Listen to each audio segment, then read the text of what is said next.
Hai semuanya, Assalamualaikum. Masya Allah gak kerasa bener-bener cepet banget ya teman-teman. Sekarang tuh udah masuk bulan Desember dan artinya bulan depan tuh udah ganti tahun loh. Seperti biasa, rutinitas di awal bulan adalah budgeting. Sekarang udah tanggal 5 teman-teman, kalian gimana? Udah budgeting atau belum? Kalau misalnya belum budgeting, ayo barengan aja sama aku. Dan seperti yang udah aku tuliskan di judul, selain budgeting, di video kali ini aku mau cerita beberapa perubahan di hidup aku karena aku memulai budgeting atau mengatur keuangan ya teman-teman. Jadi emang budgeting tuh nggak cuma memperbaiki keuangan aku aja, tapi juga mempengaruhi banyak hal. Nanti aku akan lanjut lagi ceritanya dengan lebih detail, tapi sekarang kita masuk ke evaluasi bulan November dulu ya, seperti biasa. Langsung aja ya, yang pertama budget untuk SPP anak dan lingkungan pastinya udah habis ya teman-teman karena langsung dibayarkan.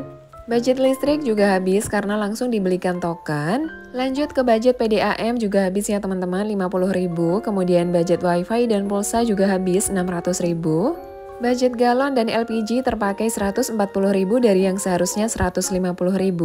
Budget BBM habis, budget food terpakai 830.000 dari yang seharusnya 1 juta. Budget groceries atau belanja bulanan terpakai 483.000 dari yang seharusnya 500.000. Budget snacks habis ya teman-teman, 500.000. Kemudian budget susu ini terpakai 281.000 dari yang seharusnya 300.000. Budget health terpakai 82.000 dari yang seharusnya 100.000. Budget eating out atau makan di luar habis ya teman-teman, seperti biasa sebanyak 1 juta. Budget fund terpakai 253.000, ini over budget dikit ya. Sedangkan untuk unexpected ini terpakai 147.000 dari yang seharusnya 150.000. Langsung aja ya teman-teman, ini aku totalin semuanya dan ternyata total aktual pemakaian bulan November kemarin adalah Rp5.266.000. Selanjutnya langsung aku kurangi selisihnya teman-teman, jadi ini aku ngomong duluan aja ya, nulisnya belum selesai.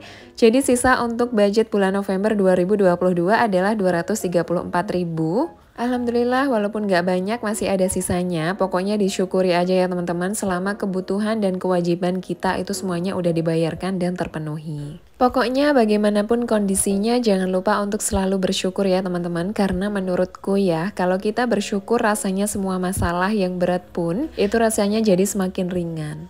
Nah, sekarang aku mau lanjut cerita seperti di judul ya teman-teman. Jadi perubahan apa aja yang terjadi selama aku melakukan budgeting ini? Perubahan yang pertama adalah perubahan gaya hidup ya teman-teman. Seperti yang udah sering banget aku mention di video-video sebelumnya, aku dulu tuh boros banget, bahkan aku tuh memegang prinsip gak apa-apa makan hemat, yang penting aku bisa beli baju baru, tas baru, sepatu baru, pokoknya fashion itu nomor 1.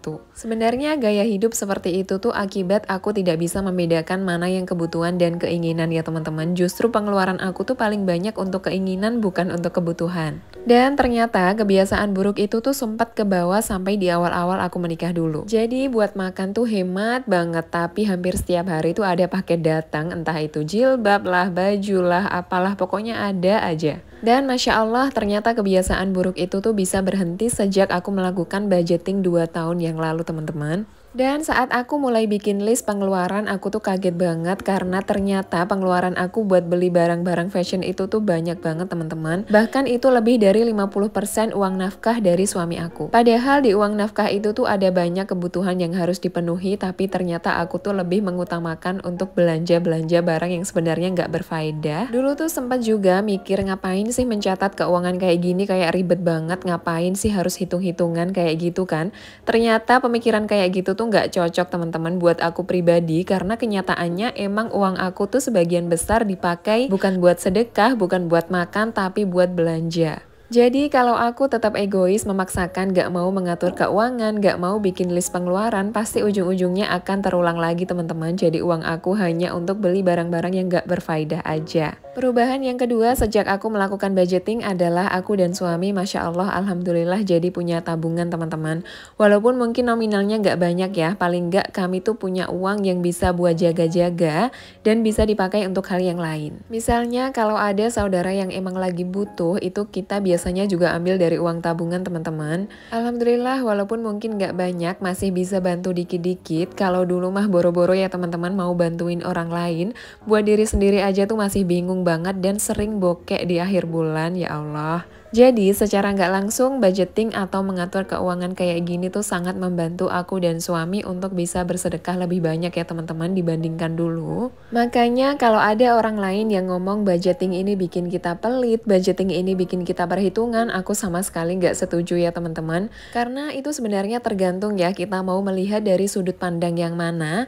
Karena aku udah ngerasain juga sih teman-teman, dulu pas aku nggak pernah budgeting itu aku juga jarang banget loh bersedekah. Jadi sebenarnya tergantung aja sih kita mau melihat dari sudut pandang yang mana. Perubahan lain yang aku rasakan sejak melakukan budgeting adalah aku tuh lebih mindful teman-teman, lebih bijaksana dalam menggunakan uang. Dan menurutku ini adalah perubahan yang paling besar dan paling mempengaruhi hidup aku secara keseluruhan ya teman-teman.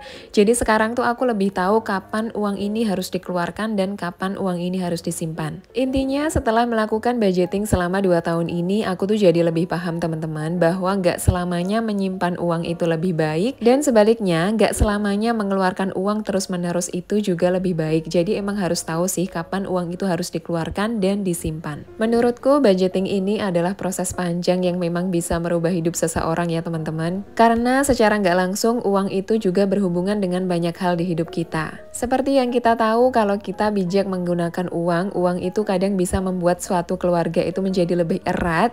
Dan sebaliknya kalau digunakan dengan asal-asalan kadang uang itu tuh bisa memisahkan dua saudara atau bahkan anak dengan orang tuanya.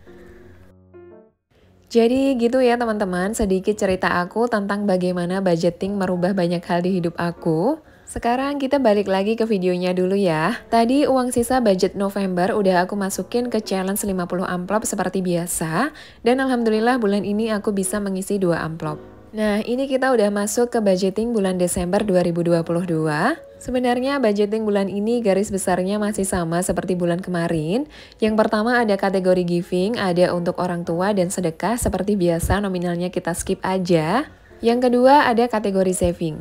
Biasanya yang aku sebutkan di setiap video budgeting aku tuh ada 4 poin, tapi sebenarnya tuh ada beberapa poin yang memang gak pernah aku sebutkan teman-teman, tapi sering banget ditanyain, yaitu biaya untuk bayar kontrakan. Selain 4 jenis tabungan yang udah aku sebutkan di atas, itu ada 2 kategori tabungan lain yang memang dikelola sama suami aku teman-teman. Yang pertama itu tabungan untuk kontrakan dan yang kedua adalah tabungan untuk maintenance mobil. Untuk tabungan maintenance mobil gak akan aku bahas di video kali ini ya, mungkin next time. Kali ini aku mau bahas tentang tabungan kontrakan aja. Kontrakan aku ini bayarnya per tahun ya teman-teman dan biayanya adalah 20 juta per tahun. Jadi sebenarnya selama ini aku dan suami tuh emang menyisihkan uang sebanyak 1.700.000 per bulan untuk membayar kontrakan itu tadi. Mungkin akan banyak orang yang menganggap ini tuh sayang banget ngeluarin uang sebanyak itu hanya untuk bayar kontrakan, mending ambil KPR aja lah atau gimana.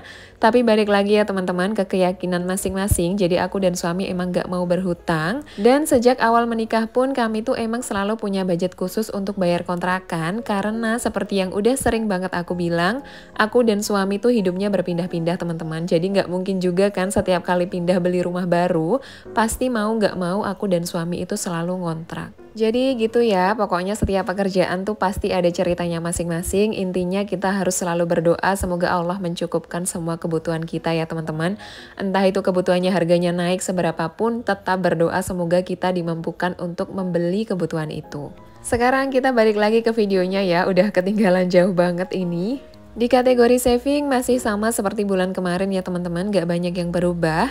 Yang pertama ada tabungan rencana yang kita skip aja nominalnya. Tabungan pendidikan bulan ini kami menyisihkan sebanyak 300.000, dana darurat 500.000, dan yang terakhir untuk sinking fund masih sama seperti bulan kemarin sebanyak 500.000. Nah sekarang kita masuk ke kategori living ya. Yang pertama ada SPP anak sebanyak 150.000, lingkungan 100.000, budget listrik bulan ini aku kurangi jadi 100.000 karena dari bulan kemarin tuh masih ada lumayan banyak sisa tokennya. Budget PDAM masih sama 500.000, budget wifi dan pulsa juga masih sama 600.000, budget galon dan LPG juga masih sama teman-teman 150.000. Budget BBM, food atau belanja mingguan, dan budget belanja bulanan juga masih sama seperti bulan kemarin. Cuma untuk bulan ini budget snacks-nya aku naikin 50.000 ya teman-teman. Jadi budget snacks untuk bulan ini adalah Rp550.000. Budget susu juga masih sama seperti bulan kemarin sebanyak 300.000. Sebenarnya Yasmin tuh sekarang ganti ke susu formula ya teman-teman. Jadi susu UHT-nya tuh buat selingan aja. Tapi bulan ini aku masih nyoba pakai budget yang sama dulu aja. Nanti kalau nggak cukup bulan depan baru aku upgrade lagi. Budget health sebanyak 100.000 ini untuk keperluan beli masker dan vitamin aja. Kalau sakit kami pakai dana darurat ya. Budget eating out, budget fun, dan budget unexpected masih sama juga seperti bulan kemarin teman-teman, gak ada perubahan. Dan itu tadi udah aku totalin semuanya, ternyata total budget untuk bulan Desember 2022 adalah Rp5.500.000. Untuk bulan ini, uang yang aku kelola secara cash hanya untuk budget belanja mingguan dan budget LPG galon ya teman-teman. Untuk budget yang lain, aku kelola di rekening dengan menggunakan aplikasi Moneyfy.